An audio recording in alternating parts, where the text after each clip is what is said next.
Hello, hello à toutes, hello à tous. J'espère que vous allez bien, j'espère que vous avez passé un bon week-end et que cette nouvelle semaine qui commence s'annonce bien. Pour ceux et celles qui ne me connaissent pas, je suis Stéphanie Loyer, je suis la fondatrice de Raise Yourself et j'accompagne mes clients et mes clientes à réaliser leurs ambitions pro et perso. Aujourd'hui, dans ce live, euh, dans ce live qui fait partie d'un défi, d'un challenge de 365 jours de live. Euh, j'ai envie de vous partager en fait une partie de ma journée parce que depuis quelque temps, en fait au mois de mai, je me suis rendu compte que euh, j'avais vraiment besoin, j'ai une paillette là, que j'avais vraiment besoin de remettre de l'aventure dans ma vie, de la découverte dans ma vie et que j'avais aussi besoin alors, de le faire seule de temps en temps, mais aussi de le vivre avec mon mari et mes enfants.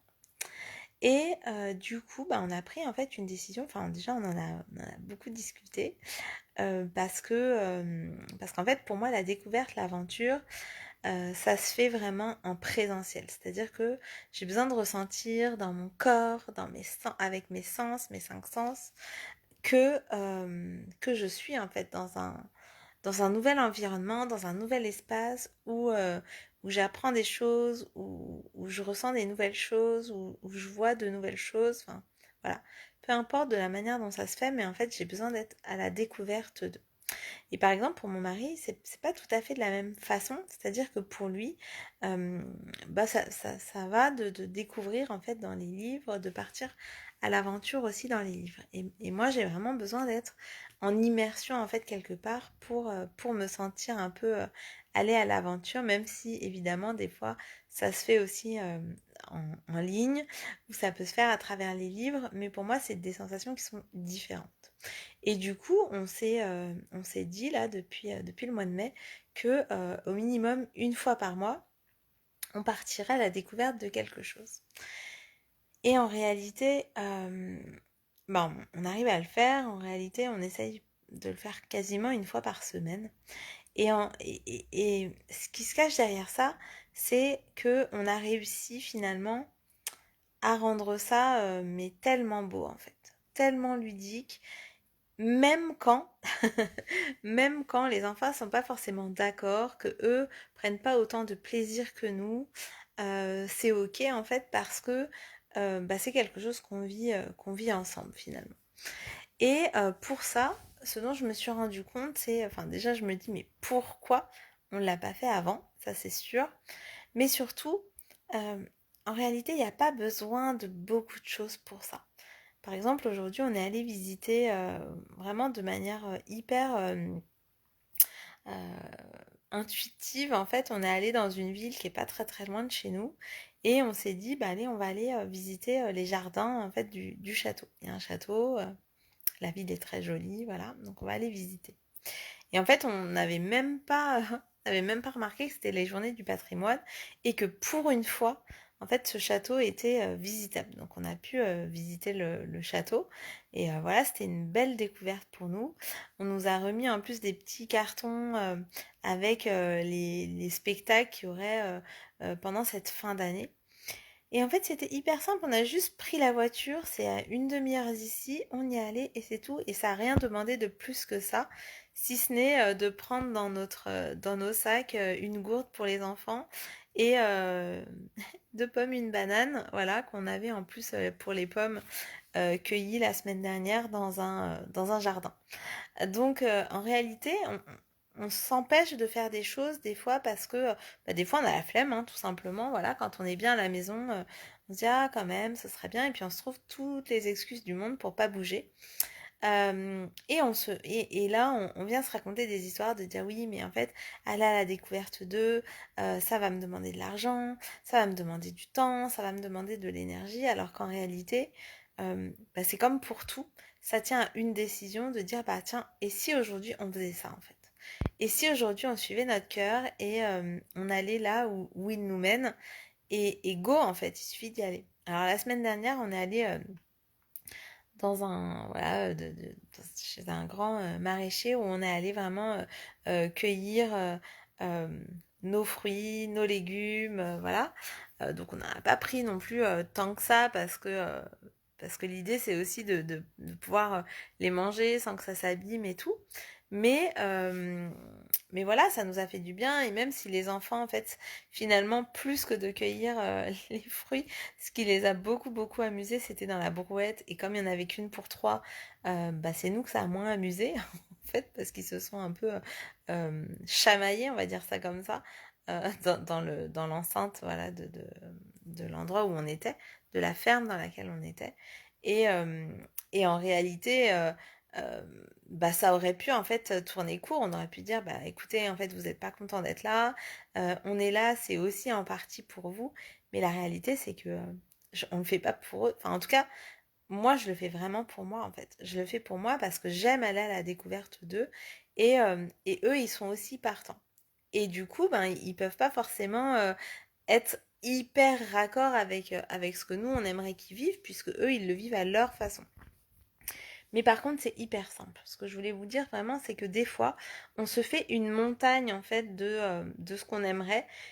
J'entends aussi pas mal de gens dire oui, mais en fait, moi je fais pas ça parce que je sais que mon mari, mes enfants, en fait, ils aiment pas, donc du coup, je fais pas. En fait, rien n'empêche de le faire seul déjà, rien n'empêche de le faire avec d'autres personnes. Et aussi, parfois, bah, bah, tiens, si toi t'aimes ça, bah, on peut le faire aussi de temps en temps, et moi faire un petit peu aussi des choses que tu aimes, ou de le faire chacun de son côté, et puis de pouvoir se le raconter après. Mais voilà, la réalité, c'est que ça tient qu'à une décision. Ça tient qu'à une chose finalement, d'aller vraiment là où le cœur nous mène, sans qu'il y ait besoin de rien d'autre en fait que de cette volonté-là. Vraiment, vraiment, vraiment. Et en fait, dans le coaching, c'est souvent pareil. Hein. Dans la réalisation de ces objectifs, ça part d'une décision en fait au départ. J'ai des clients qui me disent bah voilà, j'aimerais vraiment beaucoup changer ça, voilà. Et dès que je leur pose des questions, en fait, ça reste en surface. Ça reste en surface et il y a beaucoup, beaucoup de résistance. Et donc, je pose la question. Quand je vois que ça marche pas trop, je me dis, bon, je vais parler un peu à la partie plus rationnelle. Donc, je donne des exercices, mais finalement, les réponses qui viennent, c'est pas des réponses, c'est des réponses qui sont trop réfléchies, en fait, trop rationnelles pour toucher les vrais sujets. Et du coup, c'est des personnes qui vont pas déverrouiller en fait là où elles vont déverrouiller parce qu'en fait elles vont pas les regarder les parts d'ombre en fait, ce qui va vraiment les gêner. Et du coup elles vont être plutôt dans bah ok, en réalité quand je pose des questions et je dis mais qu'est-ce qui, enfin voilà, on va aller ensemble regarder ce qui va pas. C'est ah non mais ça va. Bah oui mais si ça va, pourquoi t'es venu me voir? Enfin voilà. Et en fait c'est comme si on tournait en rond parce que les choses à voir, ben ça demande du courage, certes, mais ça demande aussi d'aller au-delà de cette résistance de notre ego, de notre mental, de nos peurs. Et des fois, bah, c'est ça en fait. Et le fait de prendre la décision c'est faire déjà bien plus que 50% du voyage, bien plus que 50% du chemin. C'est des fois, en fait, ça suffit. Ça suffit de prendre la décision parce qu'une fois qu'on a pris la décision, on se dit que no matter what, on y va, que en fait, peu importe où on en est. Oui, tout à l'heure, bah, j'aurais peut-être préféré rester ici, faire d'autres choses. Et en fait, je me suis dit, mais non, parce que je sais que j'en ai vraiment besoin et que ça, c'est des excuses que je me raconte, alors qu'en réalité, quand j'y suis, quand je découvre de nouvelles choses, quand je vis des nouveaux moments, quand on découvre des choses aussi ensemble à cinq que personne n'avait connues avant, c'est magique en fait. C'est magique, on crée nos souvenirs. On crée des souvenirs pour la famille et ces souvenirs, ils coûtent rien en fait. Ils coûtent rien. Soit en temps, en énergie, enfin ce temps-là, on l'aurait passé à autre chose.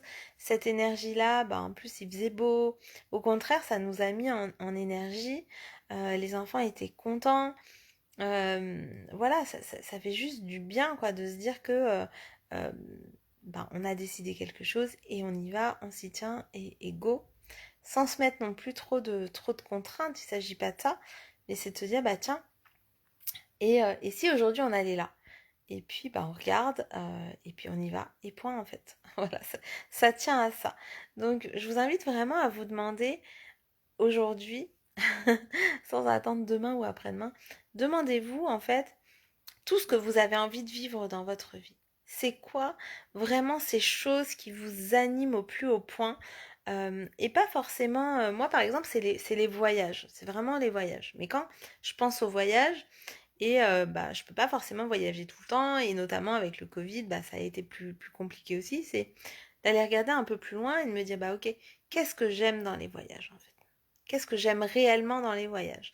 Moi, en fait, dans les voyages, ce que j'aime vraiment par-dessus tout, et c'est pour ça que je vais rarement 2 fois au même endroit, mais si j'y vais, je sais que c'est pour découvrir encore davantage. Ce que j'aime dans les voyages, en fait, c'est cette notion de découverte, cette notion de voir de nouvelles choses, de ressentir de nouvelles choses, d'aller à la rencontre, en fait, de l'autre, de cette diversité, en fait, qui m'anime, hein, qui est là dans les voyages, mais qui est là aussi dans ma façon d'accompagner, dans les personnes que j'aime accompagner, dans la diversité des publics, mais aussi dans la diversité des offres que j'ai. Voilà, j'interviens dans des écoles, j'interviens dans des entreprises, j'interviens avec des particuliers, j'interviens avec des entrepreneurs, j'écris, je fais des interviews, enfin voilà, je fais plein de choses différentes parce que la diversité, c'est quelque chose qui m'anime au plus haut point. Et du coup, quand j'ai mis le doigt sur qu'est-ce que j'aime réellement vivre dans ces endroits-là, quand je voyage, qu'est-ce que j'aime réellement faire, c'est comment je peux me le mettre dans mon quotidien dès aujourd'hui en fait. Ne pas attendre le prochain voyage pour ressentir ça, parce que sinon c'est mettre beaucoup de pression sur ces voyages-là. C'est comme si, en fait, tout devait être parfait pendant ce voyage, alors qu'en réalité, la vie, encore plus quand on a des enfants, mais pas que, hein, c'est pas toujours parfait. Enfin voilà, la météo s'en mêle, il y a des parts d'inconnus. Et donc, si on mise tout sur un voyage qu'on prend le temps de préparer, et ça veut pas dire qu'il faut pas le faire, mais ce que je veux dire par là, c'est que si on met trop de pression là-dessus, et c'est là en fait qu'il y a le plus de risque d'être déçu. Alors qu'en réalité, moi là, le fait de vraiment pouvoir vivre ça quasiment au quotidien, euh, ça fait que en fait les voyages, je les prends comme ils sont, et c'est un plus en fait. C'est un plus. C'est plus que j'attends là, vraiment avec impatience. Oui, il y a des choses que j'ai envie de vivre, mais je les attends plus avec impatience. Je me dis, en fait, j'aime vivre aussi l'entre-deux. Et quand j'y suis, je sais que je vais profiter, peu importe le temps qu'il fera, peu importe ce qui se passera. Évidemment, si j'ai le temps de checker tous les points que j'ai envie de voir, tant mieux. Mais je sais que si je les check pas, il y aura d'autres choses qui vont arriver et qui vont aussi me faire grandir. Donc c'est vraiment ça, c'est qu'est-ce que vous avez envie de vivre vous, et que vous ne vous autorisez pas forcément à faire dans votre quotidien, et du coup comment vous pourriez l'intégrer en fait dans vos semaines, dans vos mois, dans votre année pour le vivre dès maintenant en fait. En fait, souvent, quand on perd quelqu'un, quand on a quelqu'un de malade, ou nous, on arrive à se rappeler ça, que la vie, elle est courte. Sauf que quand tout va bien, en fait, on oublie. Et très vite, on passe à autre chose. Et heureusement, parce on va pas vivre sa vie en se disant qu'on va mourir demain. Et en même temps, ce serait pas mal. Parce qu'en fait, c'est mettre plus de conscience dans ce que j'ai envie de vivre au quotidien. Et du coup, le fait de le faire, euh, ça met plus de joie, ça met plus d'enthousiasme, ça met plus de vibration en fait dans nos vies. En tout cas, moi, c'est comme ça vraiment que je le vis. Et c'est ce que j'ai envie de vous transmettre aujourd'hui, c'est n'attendons plus demain. N'attendez plus demain. Qu'est-ce que vous pouvez faire là dès maintenant qui vous fait plaisir, qui vous fait kiffer. Voilà mon partage du jour. Je vous retrouve demain pour la suite de ce défi 365 jours de live. Je vous souhaite une très très belle soirée et je vous retrouve demain avec grand plaisir. Prenez soin de vous, je vous embrasse. À demain.